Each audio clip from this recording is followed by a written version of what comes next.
بينهما برزخ لا يبغيان فبأي آلاء ربكما تكذبان يخرج منهما اللؤلؤ والمرجان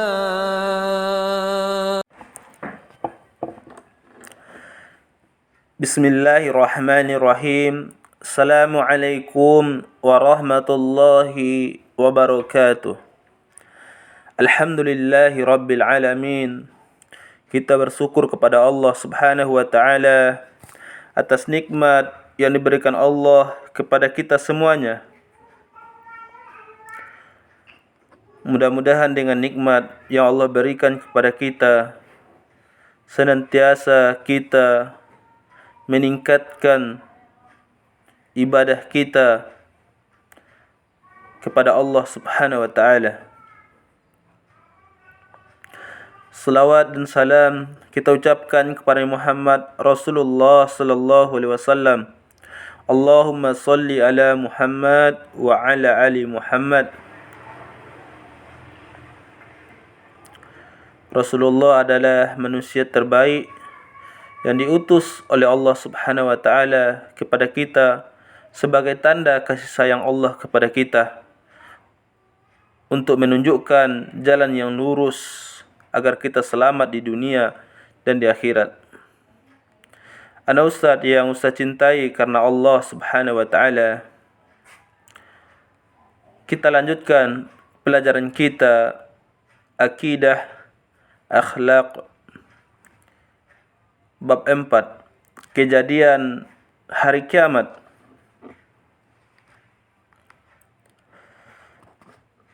Kita wajib meyakini kejadian yang akan terjadi pada hari kiamat.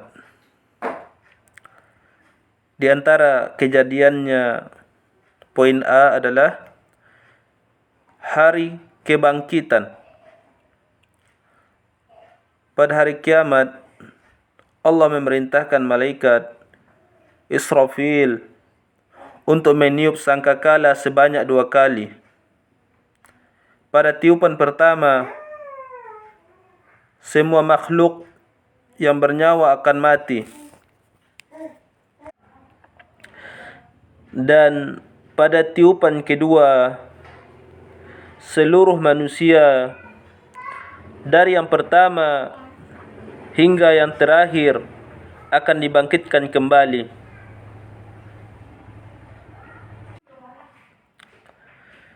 Kita wajib meyakini bahwa Allah akan membangkitkan semua manusia yang ada di kubur. Roh mereka dikembalikan ke dalam jasad, lalu mereka menghadap kepada Allah untuk melewati semua kejadian pada hari kiamat. Keyakinan ini ditunjukkan oleh Al-Quran, As-Sunnah, dan fitrah kita. Allah subhanahu wa ta'ala berfirman,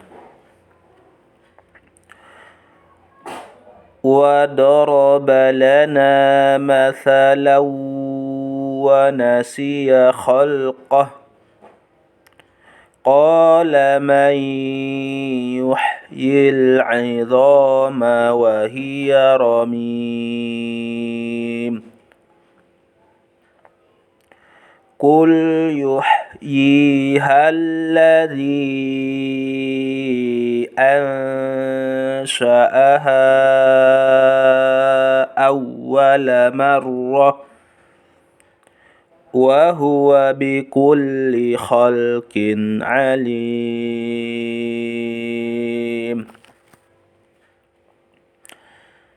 Artinya, dan orang yang kafir membuat perumpamaan bagi kami, dan dia melupakan kejadiannya. Dia berkata, siapakah yang dapat menghidupkan tulang belulang?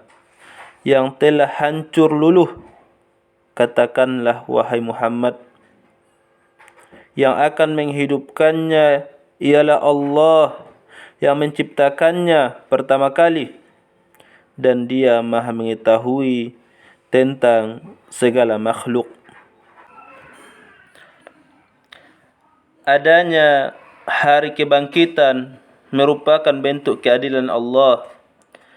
Pada hari itu, orang yang berbuat baik akan menerima balasannya, dan orang yang berbuat buruk akan menerima akibatnya. Allah menyiapkan surga dan neraka sebagai tempat kembali mereka, sesuai dengan sikap mereka terhadap perintah para rasulnya ketika di dunia.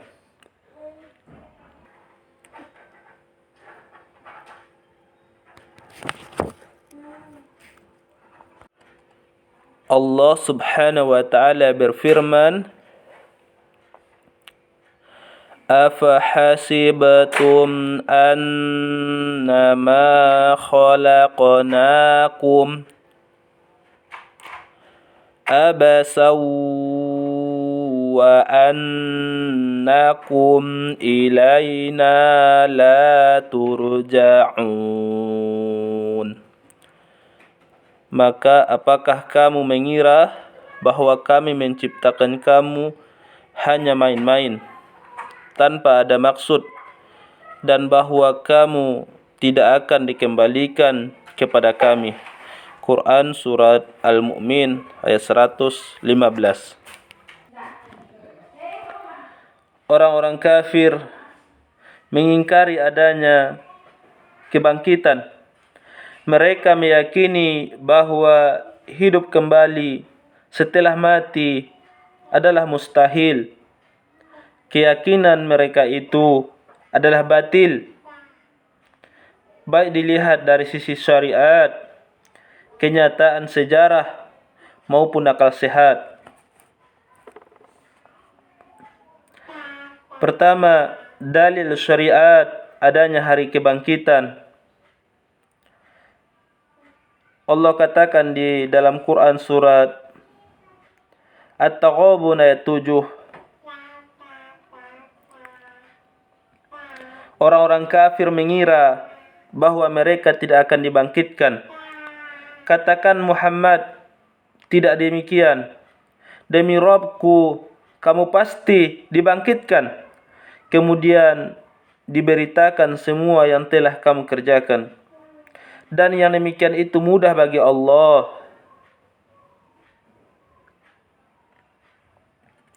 Dalil dari kenyataan sejarah.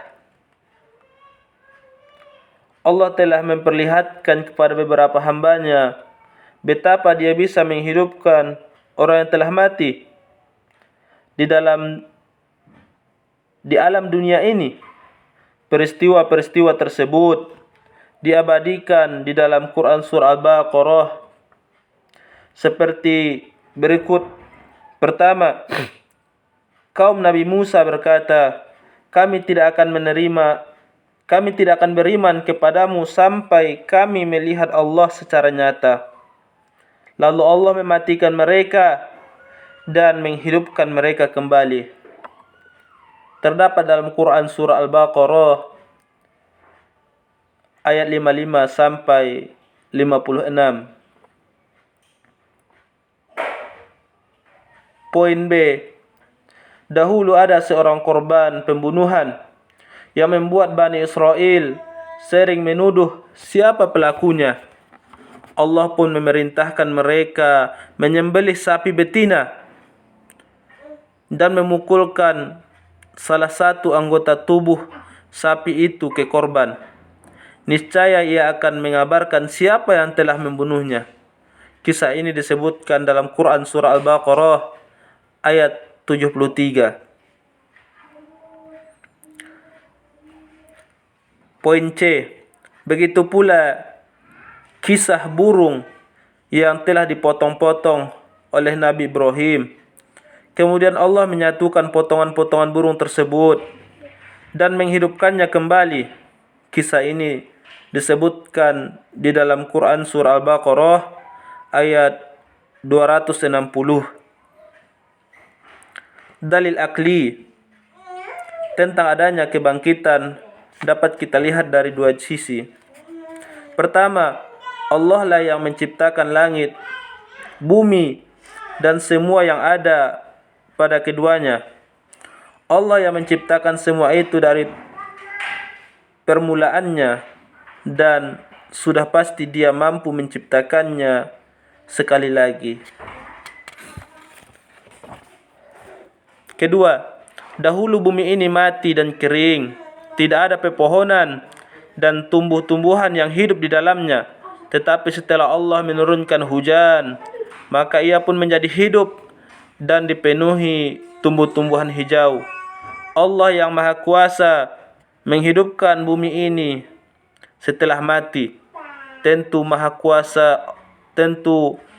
Kuasa pula Allah menghidupkan kembali orang-orang yang telah mati.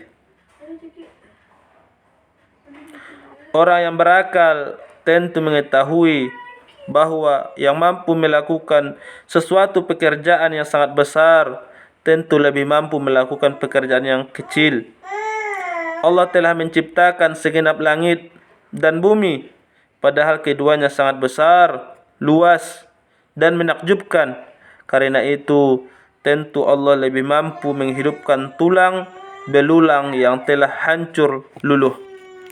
Anak Ustaz yang Ustaz cintai karena Allah Subhanahu wa Ta'ala, kita cukupkan pelajaran kita hari ini. Kita tutup dengan doa kafaratul majlis. Subhanakallahumma wa bihamdika asyhadu an la ilaha illa anta astaghfiruka wa atubu ilaik. Assalamualaikum warahmatullahi wabarakatuh.